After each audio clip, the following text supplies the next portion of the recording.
Hey guys, so it's the summer and it's perfect weather for sitting inside and playing video games, which is pretty much any weather, really, when you think about it, but it's summer of arcades here on Xbox Live, so I figured I'd pick up an Xbox Live arcade game that's part of the summer of What do you mean it's not part of the summer of arcade?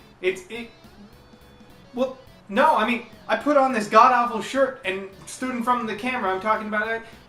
Whatever, it's an arcade game that just came out that apparently is not part of the summer arcade, so I'm dressed like a jackass for no reason. But anyways, here's Splosion Man. It's out, it's the sequel to Splosion Man, but is it any good? I don't know. Well, actually I do know, because I played it. It'd be awkward if I didn't know. But I know, and I'm about to tell you my opinion of Splosion Man. Like its predecessor, Splosion Man's not a very complicated game. You move from left to right, and then you use any one of the buttons to splode, as it were. This is one of the few platformers where you don't use jumping, you use sploding. Now you may be asking yourself, Self, what's the difference between jumping and sploding? And the answer to that is not a whole hell of a lot. The only real difference is because you're sploding instead of jumping, you have a limited number of splodes. At any given point, you can splode 3 times. After you've used your 3 splodes up, you have to either touch the wall or hit a special thing to recharge yourself. Now you may be thinking, hey, this game's just running around and using one button to explode and jump over things. That seems like a pretty simple game. And you would be wrong. The game is filled with tons of different mechanics that get introduced to you as you go along. As you play through, you find, explosive barrels that you use to propel yourself, trampolines you jump off of, rockets that you fire yourself with, and all kinds of crazy things. Because there's not a ton of different buttons that you have to master, what you do have to master is your timing. In this game, you're not going to get stuck because you can't figure out a puzzle, you're going to get stuck because you just can't get your timing right. Sometimes you have to be conservative with your splodes, sometimes you have to be very liberal, sometimes sort of an in-between. Sometimes you just gotta time it just right as you hit a certain spot, you have a split second to hit it.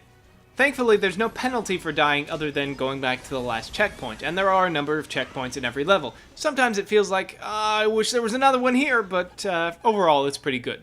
In terms of your goal in the game, it's basically to get from one end of the level to the other. You fight your way through all the various jumping puzzles and things, and then you get to the end, and then you get a score based on your time. You can also spend your time looking for shoes, which is the collectible that's in almost every level. And at the end of the level, your timing and whether or not you collected the shoes shows up, and you get a score, and then you get these little coins.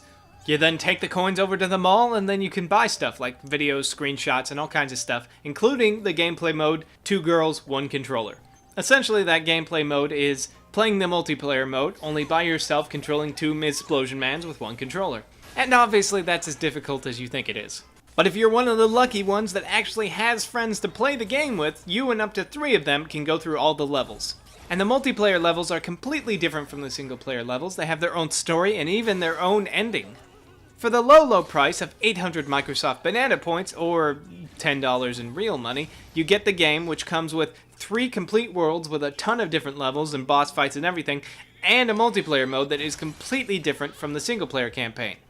Splosion Man's one of those games that just lets you beat your head against the wall constantly over and over again, but for some reason you enjoy it. Probably, because you've beaten your head so many times, you've lost so many brain cells that you're just used to it. But it's an incredibly fun game. It's very unique in its sense of humor. It has a lot of retro throwbacks. It has a lot of video game references, a lot of non-video game references. It's funny, and it's fun, it's colorful and bright, and there are explosions, and it's $10. So if you're looking for something that's pretty cheap, that you get actually quite a lot of gameplay out of. You can play, the multiplayer, the single player combined, it's just a ton of different, tons and tons of gameplay for you to enjoy for just $10. So get it. If you've got Xbox Live, get it. It's totally worth it.